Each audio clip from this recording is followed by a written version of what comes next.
ഇത് റിഫായി ഇമാമിന്റെ മകളുടെ മകന്റെ മസാറാണ്. ഈ കാണുന്നത് സുൽത്താൻ ഹസൻ കാമിലിന്റെ കബറിടമാണ്. ഭാര്യയുടേത് തൊട്ടടുത്തുമുണ്ട്. ഇസ്മായിൽ പാഷയുടെ 3 ഭാര്യമാരുടെ കബറിടമാണ് ഈ കാണുന്നത്. 14-ാം നൂറ്റാണ്ടിൽ നിർമ്മിക്കപ്പെട്ട ഹസൻ മസ്ജിദിന് തൊട്ടു ചേർന്നുകൊണ്ട് ഒരു മസ്ജിദ് നിർമ്മിച്ചു.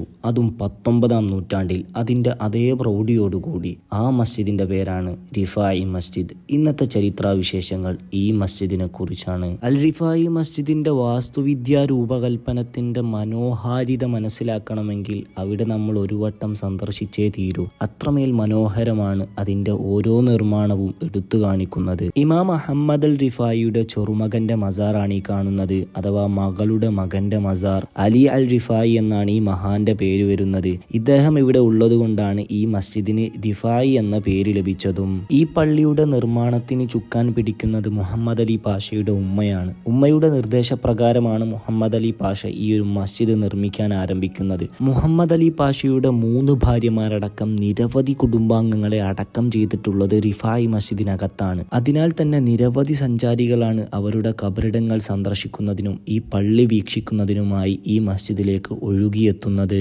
മുഹമ്മദ് അലി പാഷയുടെ മുഴുവൻ കുടുംബാംഗങ്ങളുടെ കബറുകളും രാജകീയമായ പ്രൗഢിയിൽ തന്നെയാണ് സംവിധാനിച്ചിട്ടുള്ളത്. ഈ കാണുന്ന 3 കബറുകളാണ് മുഹമ്മദ് അലി പാഷയുടെ ഭാര്യമാരുടെ കബറുകൾ. പഠിക്കാനും കേൾക്കാനും പറയാനുമായി നിരവധി ചരിത്രങ്ങളുണ്ട് ഈജിപ്തിന്റെ മണ്ണിൽ. ഓരോന്നായി നമുക്ക് കേട്ടുകൊണ്ടേയിരിക്കാം. അടുത്ത വീഡിയോ കാണുന്നതിലേക്കും അസ്സലാമു അലൈക്കും വറഹ്മത്തുള്ളാഹി.